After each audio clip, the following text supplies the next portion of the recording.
our 2025 Town Hall, and thank you for joining us. My name is Beth Day, and I'm the Chief Operating Officer here at Rise.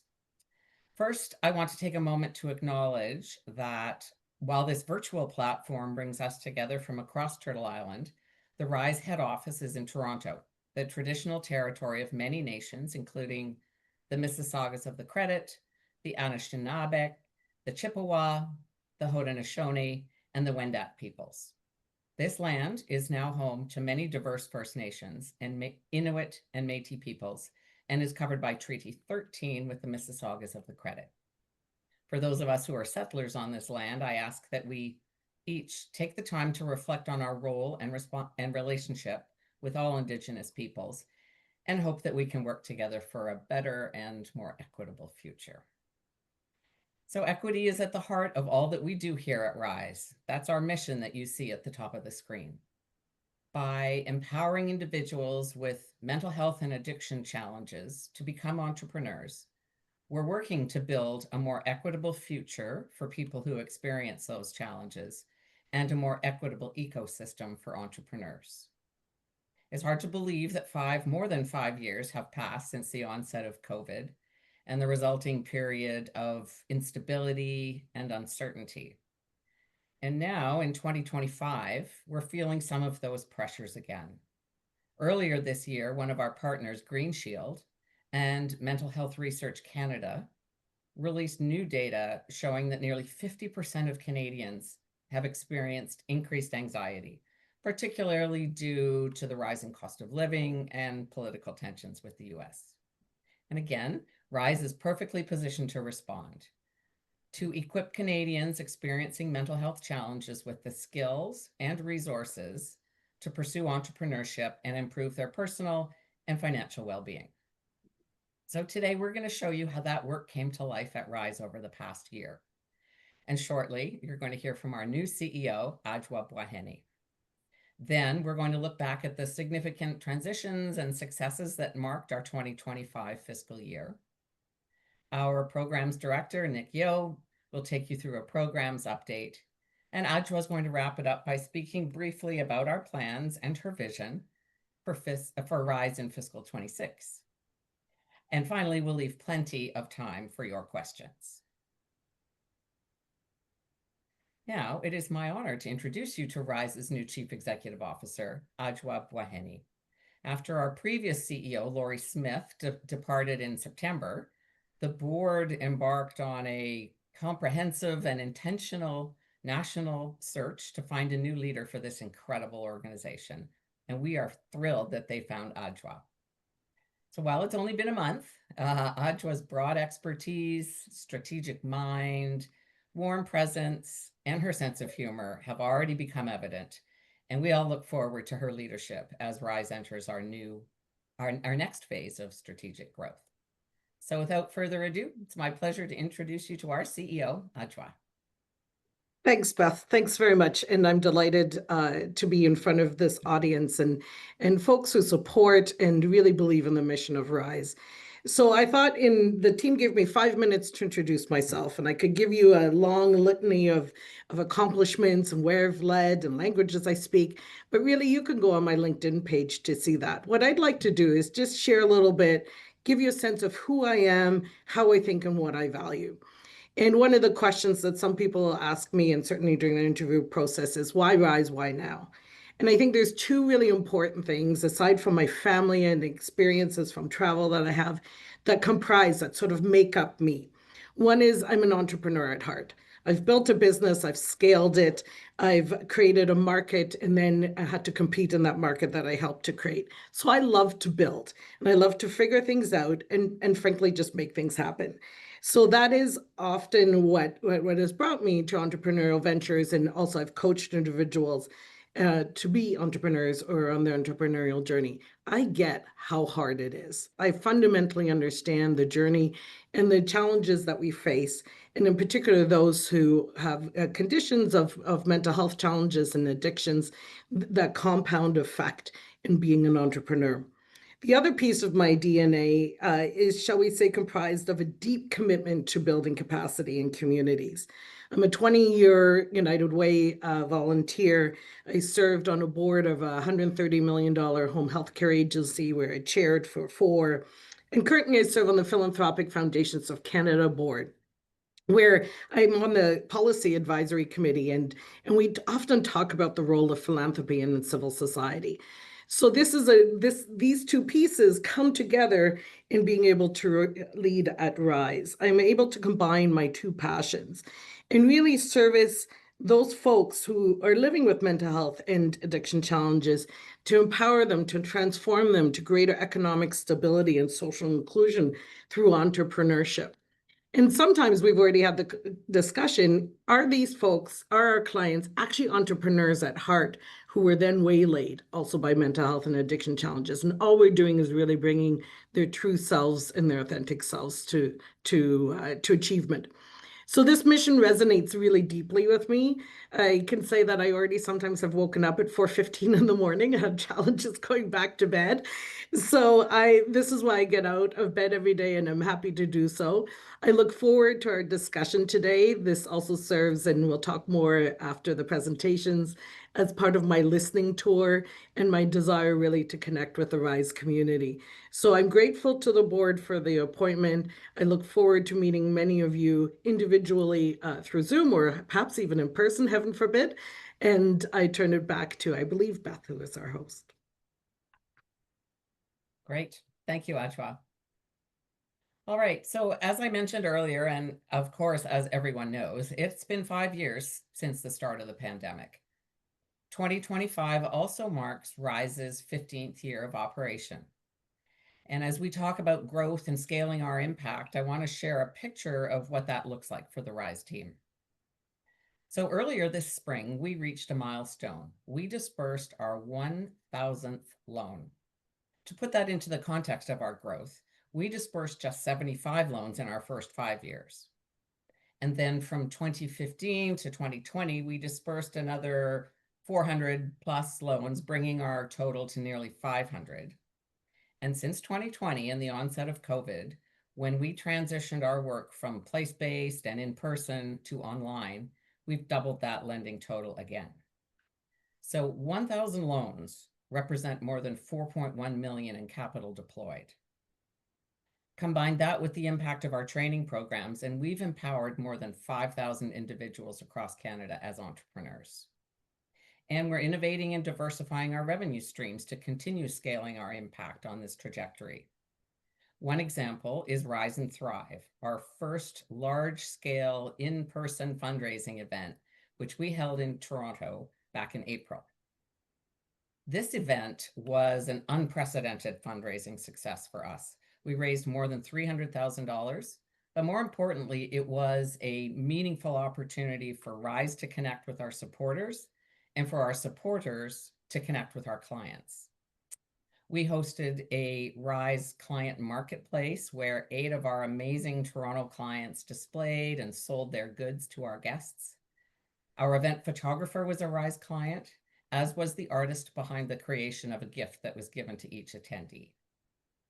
And the evening also featured a heartfelt video with the stories of Ariba and Renata, 2 really awe-inspiring entrepreneurs who, with our support, have turned their challenges and lived experiences into promising businesses and personal success. So rather than try to show a choppy YouTube video here over Zoom, we invite you to scan the QR code that you see on the screen there with your phone to enjoy it in its full quality. I might recommend, however, that you wait until after this town hall to actually view the video. Another area where we're innovating to diversify our revenue streams is through impact investment. Last year, we set an ambitious goal to triple our annual loan volume over 5 years, roughly from 100 to 300 loans a year. And to do that, we've entered the impact investment space, supported by our track record in impact measurement and backed by a well-performing loan portfolio. Thus far, we've secured commitments from several investors, and we expect to close our first raise before the end of the year. And finally, we underwent some notable transitions last year, particularly amongst our leadership. Shortly after our previous CEO's departure, we were very thrilled to have Philippe Savoy become the chair of our board of directors. I know Philippe is here today. We were fortunate to also welcome 4 impressive new board members throughout the year, those being Alex Bellamy, Yelena Chorney, Patrick Dion, and Harriet Goodman. And as you already know, we had Adwoa join the team in June, and she has already made her mark with her approachability, her natural active listening skills, instilling confidence and excitement on the team. So it was a diverse, challenging, and productive year at Rise. I want to thank the incomparable Rise team for all of their hard work, and I want to thank all of you for your steadfast support. So now I'm going to hand it over to our Director of Programs, Nick Yo, who's going to walk you through some program updates and his reflections. Over to you, Nick. Thank you, Beth. And again, thank you everyone for your time and an opportunity to present our successes in the program side. I'm very pleased to share these highlights of a successful year. We've continued to grow our output of dispersing loans to entrepreneurs to cover their necessary launch expenses, whether it's for supplies and inventory to get to a market, or to build an online presence or acquire the critical pieces of equipment to service their own clients.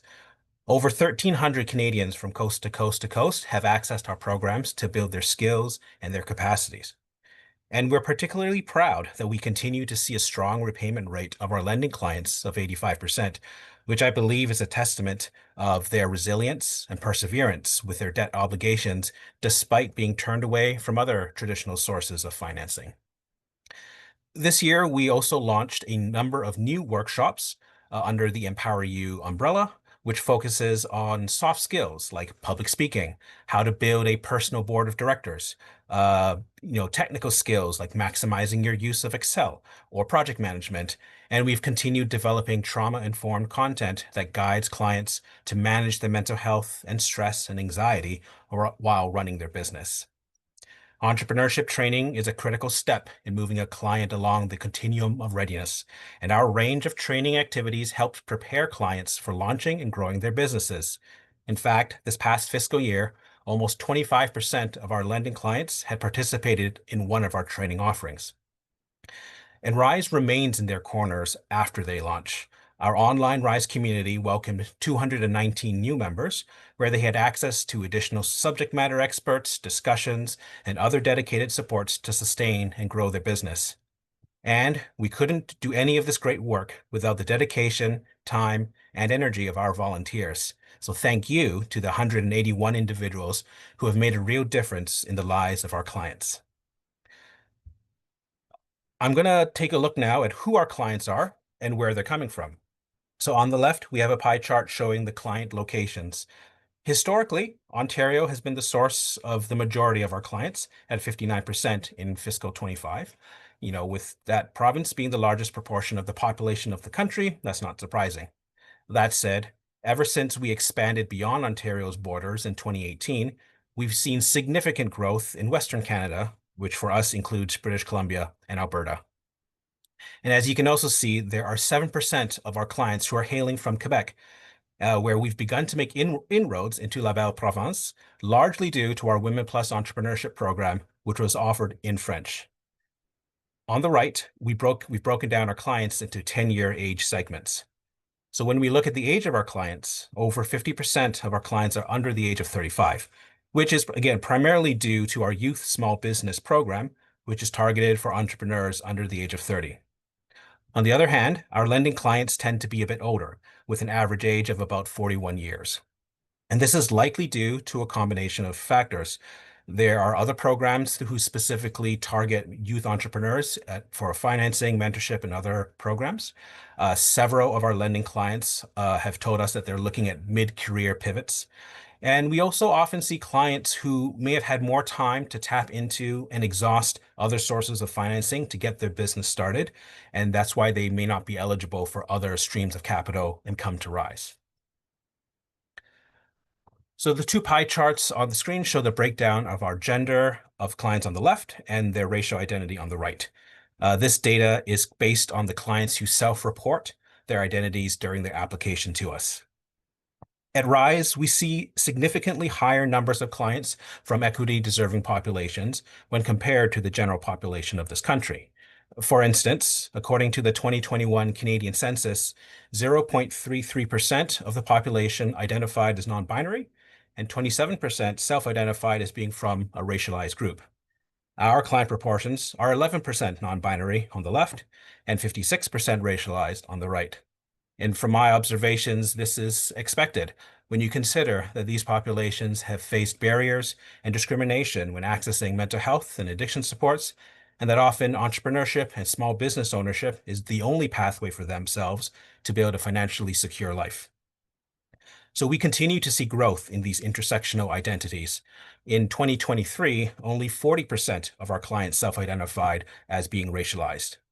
We continue to work on improving our programs and services so that they can connect with diverse clients and ensure that their needs are heard and addressed.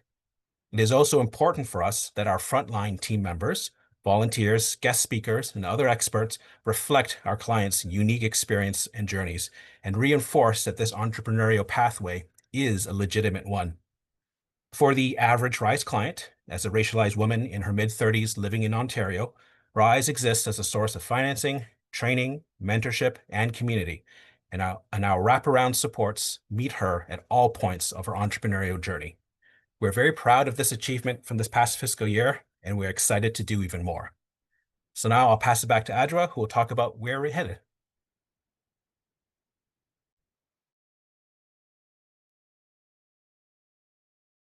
Oh, Adwoa, you're still on mute. Oh, check performance check number one. CEO doesn't know how to unmute her phone, her Zoom. So, folks, I am on a listening tour. I want to talk to you a little bit about, the year ahead. And then there's lots of opportunity for discussion and questions, and the team and I are excited to answer all of those. So it's week 5. I'm currently on what I call my listening tour. I'm listening to donors, funders, clients, internal colleagues, volunteers, the board. How do we effectively continue to grow within our strategy, given also, and I think we have to appreciate the current socioeconomic climate. So when you strike a strategy, 3 years or 4 years in the past, things change, as we know. Things change pretty quickly nowadays. And so we have to stay current, and we have to think, where do we need to shift and what do we need to manage? And so fundamentally, I want to explore in the next few days, few weeks, how can we do more? How can we do better? How can we do it differently? How can we be more efficient? How can we amplify our impact to individuals and communities nationally? And so in order to do that, I'm really looking to work with you and the team and the board to listen to see what would the future look like and what should the future look like. I invite you and I encourage you to reach out to me individually as well if you want to have a conversation. Not everybody likes to speak in a full group. So I did have a funder ask me on day 9 what my deliverables were. And I kind of had to say to them, it's day 9. And so I'm still in an exploration listening phase, evaluation phase, analysis phase. And also, to be honest, I think I should probably run some of my ideas. I have ideas, I have thoughts, I have already a vision of what can happen, but I should probably also run that past my board before I make it public. So my goal is also in the end of September at our next board meeting is to have that discussion with the board, not only what I've seen in the 10 weeks preceding that meeting, but also what we would like to do and change and deliver in FY26 and beyond, because this is really looking beyond that. Fundamentally, what drives me is always the mission. And so when we're thinking about what can we do more, what can we do better, it's having our clients at the core of that and at the center of that. So I value transparency, open discussions, and partnerships based on common values, and frankly, doing whatever it takes to move this mission forward. So I could go into other details, but I think I want to open up the conversation to our audience and ask you, what are you interested to learn, whether it's from a programmatic side, from my side, from any of the colleagues. So I will moderate this piece, and like a good moderator, when I can't or don't want to answer, I'll just pass it on to one of my colleagues. So if you'd like to either come online, I think we have that possibility, right, Aaron? Folks can just unmute themselves. Or if you prefer to put it in the chat, please feel free to put your questions in the chat and Aaron will help. I can kick off if you like. It's Jim Please. Rahman. But I just pulled up the last audited statements for Rise, and appreciate that's an outcome Adwoa before you joined. But I just would like to hear a bit more about the financial sustainability of Rise. I'm looking at, and I may be misinterpreting the statements, but our donations and fundraising has gone down from 2.3 to $2 million. So that's a pretty big drop, made up by more than a sufficient increase from the federal and provincial governments funding. So that's good overall, but clearly the balance, the mix of income has changed.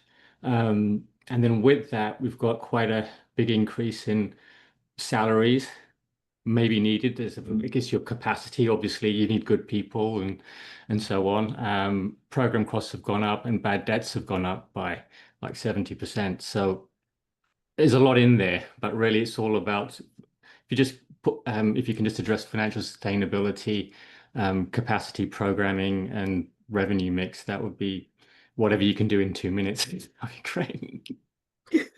Sure. So Beth, I was going to give it a little bit of a start, Beth, and then I'll turn it absolutely over to you. And in particular, I think I want to talk about the revenue side of things. So yes, we look at sort of the revenue from a totality perspective and being able to achieve our goals. We have had a couple of donors where in the corporate donation space where if their mandate changes, and I don't necessarily want to spell out who those donors are, but we had a couple of donors where their mandate changed as to how they direct their charitable funds, and without a lot of leeway or headway, did not renew their donation, their agreements with us. So what is important, I will talk to maybe about the future, and certainly that is what we're looking at, is how do we diversify our funds such that we can always balance these things out. So if something goes a little lower on one end, we're bringing it up on the other end. So for myself, from a strategic standpoint, we really are looking at continuing to grow and manage a three-legged stool that's both government funding, fundraising, and as Beth mentioned, the work that we're exploring, the social finance and the impact investing space. But no doubt, we, like every other charity, can always use more money. So right, I mean, that is a focus for us on the revenue side. And maybe then I'll turn it over to Beth, and hopefully that's answered a tiny portion of your question, and the rest over to Beth. Sure, and thank you, Jim, for your question, and it's nice to see you again.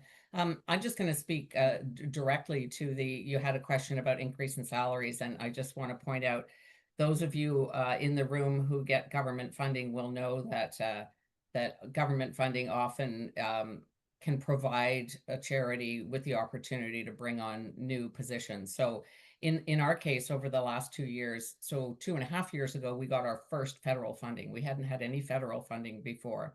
And we got a grant from the federal government to create a new Women Plus Entrepreneurship program. So what you see there in terms of increase in revenue, obviously, is the revenue from that grant. But the increase in salaries is less about us increasing our general capacity and more about the positions we hired to run that program, the Women Plus program, which has been a tremendous success, and we're very close to and very hopeful that we'll be renewing some of that funding from the federal government. So that's been a big deal for Rise. That's something we haven't had in the past. We have a question in the chat. Maybe Nick or Beth, you can speak to this. What's been the impact to the default rate since moving to online? Yes, Lend. I can speak to that. Hi, Jody. So just to clarify, we don't do online lending in the sense that people apply, fill out a form, and we make a decision on their loan. What I mentioned in my piece was about during COVID, how we had moved to providing services online. And interestingly, since COVID, we have stayed that way. So So the short answer to the impact to the default rate is our default rate has stayed the same for, I want to say, 4 or 5 years now. So we've been able to maintain a steady default rate.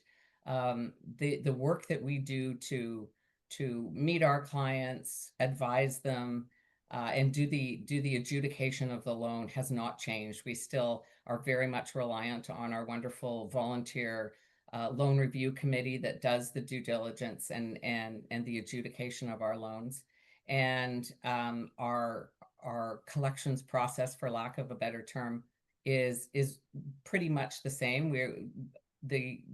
Our clients don't come into the office, so it's mostly communicating either digitally or by telephone with our clients. So we're proud of the fact that our default rate has stayed steady. And if I could just add a bit more to that, Beth, great question, Jody. The other benefit that we've seen over the past few years is a consistent business advisor team. So these are the folks who are meeting directly with our clients, supporting them through the loan application process.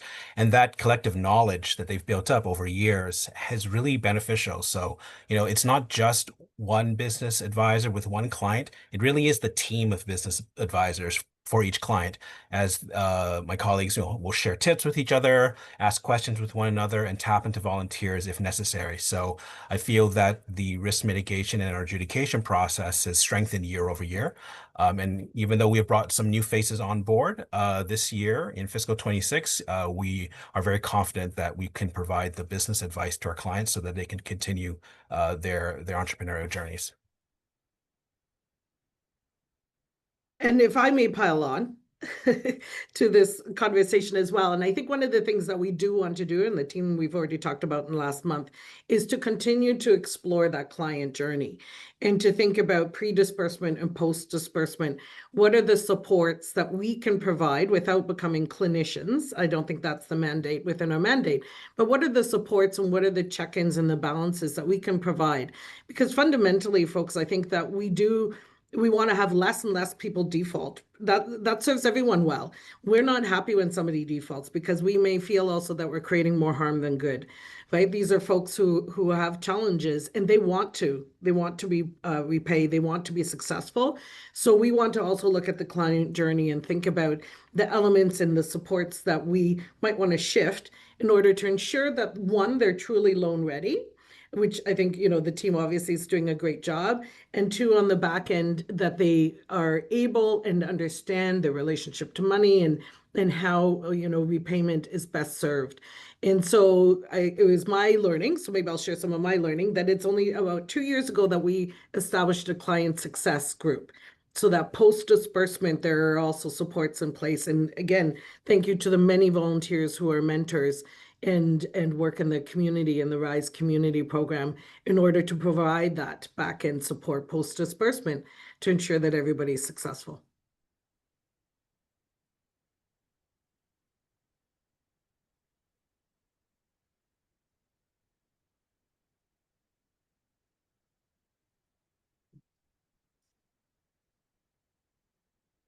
Any other questions? Further questions?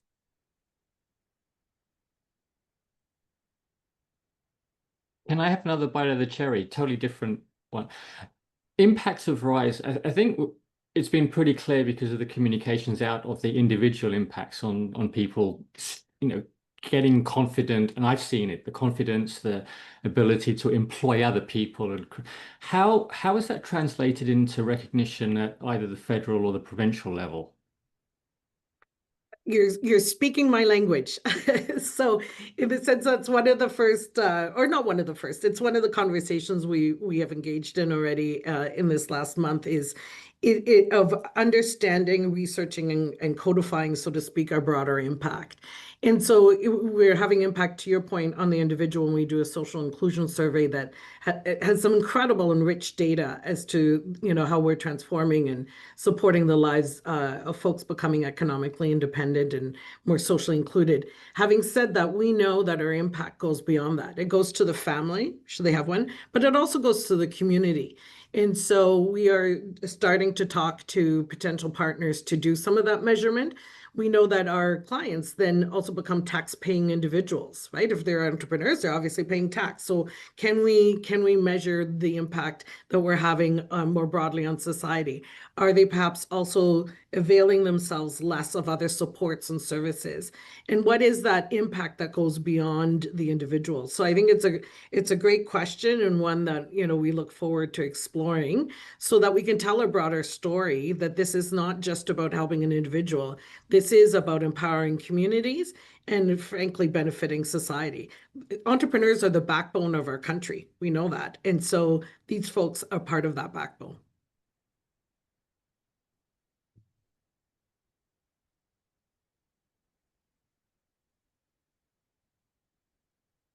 I've got one other question that I've received directly. Are we seeing any trends in the kinds of businesses that Rise clients are starting?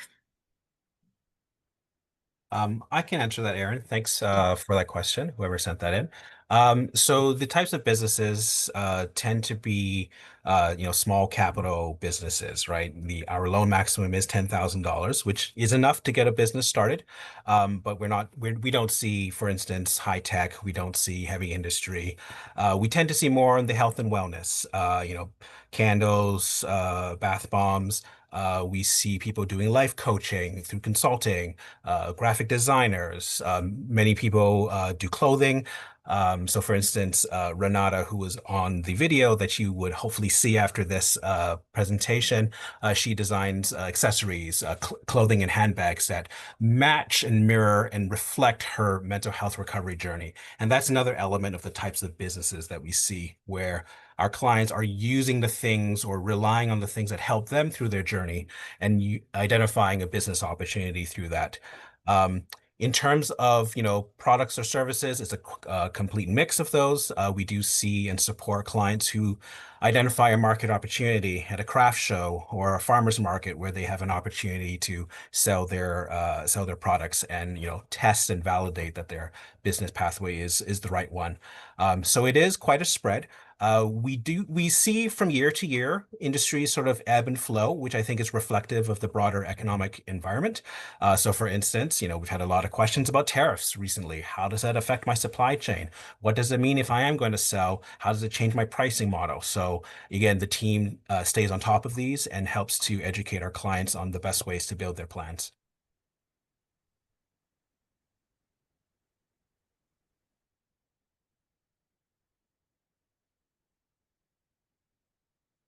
We have another question in the chat. Geographically, where is Rise focusing in 2026? Any concerns for fraudulent documentations or applications? This question's coming from Benny. I'm going to start, and then I'm going to hand it over for the tough part of the question to my colleagues. So geographically, I mean, we're a national organization. We're coast to coast to coast.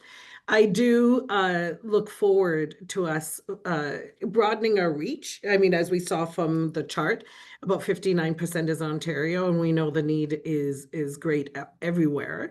And so, in fact, in the fall, I'm planning a Meet Old Friends, Make New Friends tour in Vancouver and in Calgary. I have some exposure. I've had the great opportunity to live from coast to coast and visit the other coast, but not live there. So for me, it is, if we're a national organization, we really do want to have that national reach. And so that is for sure a focus, as well as to ensure that we are, and we have business advisors, and Nick can speak to that. I mean, we do have business advisors from coast to coast. So certainly we have presence, physical presence, but also we want to continue to ensure that we are granting loans across the board. And over to the second question to perhaps Nick. Yeah, great question, Benny. And absolutely, there is always a concern with the documentation that our clients provide us. I will say though that we have not encountered, in my 6 years at Rise, instances of fraudulent documentation being submitted. On the whole, our clients, I think, are relieved that we are the only ones who say yes, that they have been turned no from every other avenue. That said, we're not sitting back and resting on our laurels. Absolutely, whenever someone submits a piece of documentation that we require, such as identification, the credit report, we're doing our due diligence to examine the details, cross-referencing with the other information provided. And, if there are questions, we will ask. But like I said, we haven't encountered any individual case of fraudulent behavior or activity. And so, knock on wood, that continues. But, we recognize it is an important part of the diligence that we do to ensure that everything is legitimate. I see there's this other question from Buahene, to an example of a client story that demonstrates Rise impact. So, as a director of programs, I'm probably the most closest with the three of us here speaking. Why don't I talk about a particular business out in BC? They do wild mushroom foraging. So it's a partnership, and both individuals in the business both live on disability supports out in BC. And about a year before they came to Rise, they had also purchased a natural food goods store in the interior. So they came to us for $10,000 to help expand the work that they're doing. They're already doing these mushroom tours. They were selling through the store. They wanted to do some online education, and during the whole process of adjudication, there were questions raised about the seasonal nature of the business. Is there an ability to backstop some of that? Are they able to earn additional income selling other things in their storefront? So a lot of these recommendations were brought forward to them, and the business advisor and the clients worked together to address those questions, and we were able to disperse the loan to them. And I'm very happy to say they've continued to make their payments, but they're also able to meet their milestones. And they have a really good Rise mentor working with them who is helping them specifically on the financial modeling and tracking the numbers to ensure that the cash flow from these multiple streams of businesses stays, keeps them afloat. So they've really worked hard and are able to manage effectively what limited working capital they had in the business. And they've also disclosed with us, right? They have struggled with their own ADHD, but they're meeting with a coach outside of Rise to support them and work on their executive functioning. So I think this is a great example of a business, or a client rather, where we've supported them through multiple avenues. There's the business advisor who believes in this client and, supports them and champions them at the beginning. We have the adjudication team, the loan review committee, who stress tests the model based on their experiences from their business verticals and backgrounds, in this case, highlighting their concerns around how do you manage a cash flow. We have a strong mentor who is supporting them on the bookkeeping and the financial modeling side. And all in all, it gives us a great example of, a client working on something that they're passionate about, supporting their local community, and still making a good go of it as an entrepreneur. So that's one example of a impact story profile that I hope addresses that. And Dawn, you've got your hand up. Why don't you go ahead and then we'll move to the next question in the chat. Thanks very much, Erin. Hello, everyone. I hope you can hear me okay. Welcome aboard, Adwoa. Thank you very much for the summary and the overview. It's really informative. Just wondering if someone can speak to your outreach strategies for recruiting people or letting potential clients know that the program is available and how they can participate. I mean, I know some of this already, but it's always good to hear what you do and how you do it. And also, if you could speak briefly to some of the challenges that you encounter outside of fundraising and getting sufficient donations to keep your programs going. Thank you.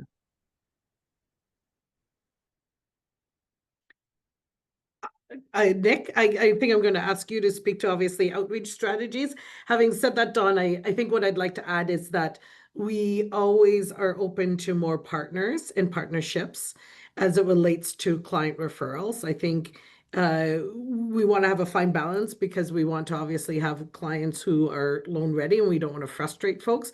But certainly that is in our thinking as well about how can we, create more partnerships such that we can spread the message, spread the word that Rise is an opportunity for economic empowerment. And so Nick, maybe over to you about what we currently do and some of the challenges perhaps that you face outside of fundraising, though I would say, that's what I think about. For sure. And, great question, Don. Thanks for asking. So from a outreach perspective, as Adwoa had mentioned, partnerships play an important pillar in that strategy.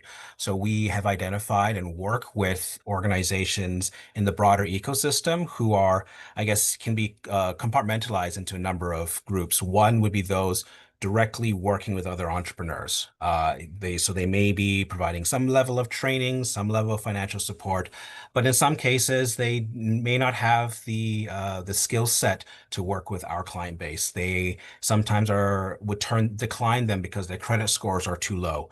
So we act as a receptor of all entrepreneurs across the country. Again, 1 in 5 Canadians will experience some sort of mental health challenge in their life. So, broadly speaking, anyone can work with us. So those in that entrepreneurship ecosystem, we've got strong connections, and we are a very collaborative and supportive group of folks. I run into a lot of them all the time, and we're always talking about how can we direct more clients to each other. The other sort of group of organizations would be those who are working with people who are on disability supports, on income support programs, those who are working with coming out of recovery, coming out of the justice system, where they know that in order to direct their clients to a economically sustainable future, Rise might often be the only option for these folks. So again, we do presentations, we meet face to face with caseworkers and with their clients and spread our outreach that way.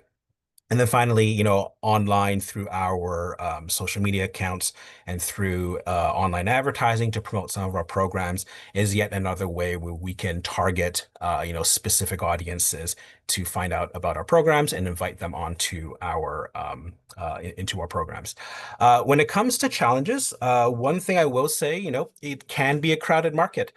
So how do we identify what exactly it is that we're offering to our clients, making sure that, we still get the question, do you give us grants? No, we don't provide a grant. It is a loan. So some of that education does need to happen.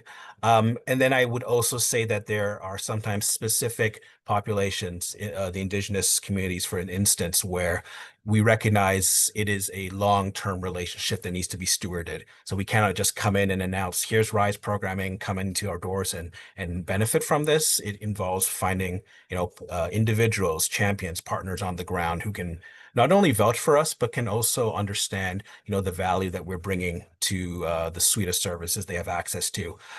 So really it's tapping into experts and resources who can, connect us to some of these communities where we may not have traditional access to, and, develop that over time. Thank you very much. And from my perspective, if I could jump in just with respect to challenges, and we haven't really talked about this, but from the perspective of a chief operating officer, one of our challenges is around the use of technology. We all know, I told you that we have a ambitious growth strategy, and we know that we have to find better ways to use technology, how we adopt AI responsibly, to make ourselves not just more efficient, but more effective and transform the way we work. And of course, as a charity, it always comes back to finding partners, and by partners, I mean funders, to help us with those initiatives. So I just add that piece about technology. Thanks very much, Beth. Thanks, everyone. I see Kathy has posted a question about, are we seeing more female clients? I think historically over the years, Kathy, the proportion of our clients who are female has been, above the natural 53, 54%, whatever it is. So right now we are 59% identifying as female, and 11% that was non-binary. So I think we're seeing definitely more of folks who are non-binary and trans who are coming to us. So yeah, I think that does speak to that, I guess, an upward trend from that particular group, but women, we've seen a strong representation. As for a copy of the presentation, Erin, I believe this will be available to everyone who has attended, yes? Yes, and we're recording the session today. Vahid, you've got your hand up. Would you like to go ahead? You're on mute. Hello, everyone. I'm so happy that I'm here in your amazing group. I just started working with you less than 1 year, but I'm so excited because of the technology solution that you prepared is really amazing.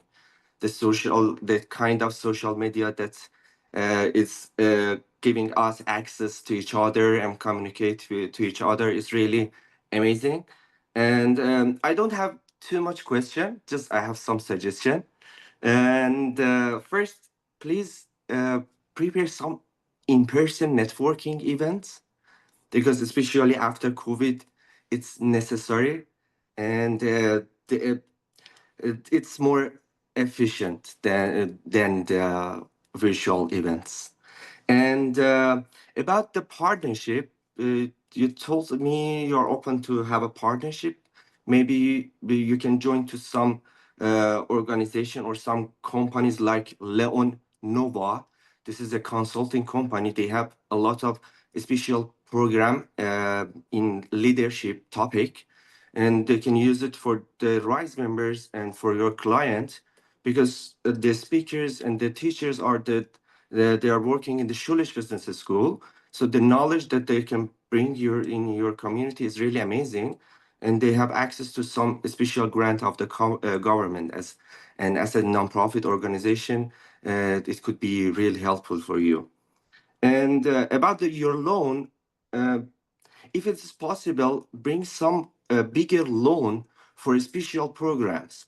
You have some sponsors and they just give money to you for managing for 1 year, but maybe you can bring some special topic for solving a problem. For example, food wasting. And like a competition, they can come and join to that special program to catch that bigger money because for some startups, some small businesses, they need that money to start their own business. And we are in the technology stage. We are growing faster. So I should say special thanks to you because of the topic of entrepreneurship is the main things that we should pay attention to that. And everybody should know what's the meaning on being entrepreneur. But it's better to talk about this sustainability more and try to explain to the entrepreneurs how could I be more sustainable, because we should put our impact in our society and keep safe our planet. And I think wow, lots of great advice and a lot of great feedback there. I love the idea of the education partnerships, and I'm sorry I didn't quite catch the name of the organization. So if you wouldn't mind popping it into the chat, then we have sort of a record of it. But it's true. I think what many organizations do is we think that we have to always develop our own training, which we do. I mean, to some degree, for sure we do. And it's not a but, it's an and then how can we link our community to a plethora of even free resources that are out there for further education and further training, right? So to your point, if there's leadership training and that's, for free, how can we connect people to some of those resources? So I think that's a great idea. And I think we do, and Nick, I mean, I'll leave it for you to answer. As it relates to sustainability, I think we want to somewhat evaluate and think about to what degree we want to also fragment the population of entrepreneurs. And so Nick and I have had a conversation about not necessarily creating too many specific programs. It can become, to be frank, quite onerous on an operational side, can fragment the funding. but also we want to have, we're open to great ideas, right? Like in a true entrepreneurial way, you have a great idea, bring it to us. We don't limit. So if we had a whole bunch of folks who wanted to work on sustainability or sustainability project, climate change, and we can fund it, then we more than welcome the applications. And so I think that's the other piece is that as a true entrepreneurial organization, we're open to any and all great ideas. And one of my favorite ideas, which I guess isn't really sustainable, but good for the planet, is there's a gentleman in London who created a service to pick up the waste from dogs in the neighborhood. People hire him, and he's now expanded, I think, from 1 truck to 2 trucks. And because I have a 9-year-old daughter, I just like saying the word poop, so he's called the Poop Valet. And I think that's a great idea. Like that's seeing a market, like a niche in the market that he can fill, like a true entrepreneur, and now he's got a business out of it. So I thank you for all those ideas and feedback. And perhaps, as I said, you can pop in the name of the training program in the chat. Yeah, and Adwoa, I would like to comment, there have been cases where clients do come to us where their needs are beyond the $10,000 that that we can provide currently. And in some cases, we have found other financing partners to come to the table, in a syndicated deal. So those are certainly things we've explored in the past. And at the same time, there are some clients who actually may not need the full $10,000. So how do we work with them to understand the actual cost of what they need to launch? But it is absolutely a very interesting idea, Vahid, on, a specialized prize, if you will. And certainly we can look at the feasibility of that. And above all, we also always have to be careful at Rise that we remain sustainable. So not only that our entrepreneurs are sustainable and have sustainable businesses, but that we as an organization are also sustainable. And I've got one more question in the chat from Jim. With 15 years of history, and that references to Rise, is there any tracking on data on how entrepreneurs have fared over time? I mean, I would say, Jim, we have the data. I think now it's in data, I mean, to varying degrees, maybe from year 1 to 5 versus, right, as we became more sophisticated as an organization, more has been inputted and more different data points, because as you know, if the data is there, you can't kind of make it up.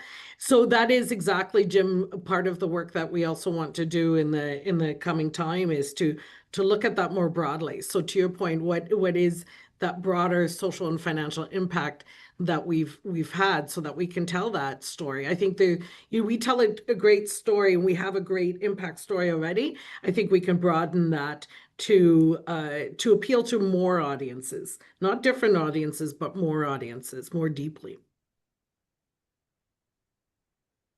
So we are at the 1:56 mark. I want to respect everyone who stayed online, and thank you very much for joining us, and amazing conversations. When you throw that out there, we're going to have lots of time for questions and answers, and then you always worry, is it going to be crickets? And we all awkwardly stare at each other. So that did not happen, and that's amazing. So we continue, and we really want to engage with you further. As we said, every single person at Rise, their door is always open to conversations and to discussions. And so I don't know, Beth, am I closing on behalf of Rise? May I close on behalf of Rise? Thank you. On behalf of the entire Rise team, thank you very much for joining us in this town hall. It will be posted and available. Tell all your friends and family to come and listen. And we look forward to engaging with you very soon again.